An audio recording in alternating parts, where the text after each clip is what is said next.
I am determined. Okay. I at the Sakura Con, so there was this booth for the consulate in Seattle, the Japanese consulate in Seattle. So they organize cultural integration activities, which I find really really nice. So they were inviting people over to like do stuff. They're gonna have events for Tanabata, for Golden Week, right? And so there was this girl, and she had one of those. She had one of those toys, that one where you like, where you got like this wooden thingy and a little ball, and you just like toss it, like pop, pop, pop, pop.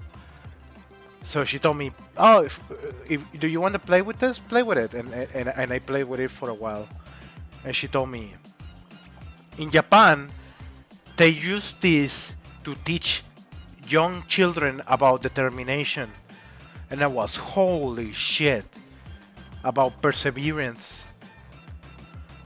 My most important value is determination. So just keep going and do it again and do it again and do it again and do it again. I got it right a few times. I was not very good at playing with it, but I got it right a few times, and it was very fun. So I loved it. I loved that exchange.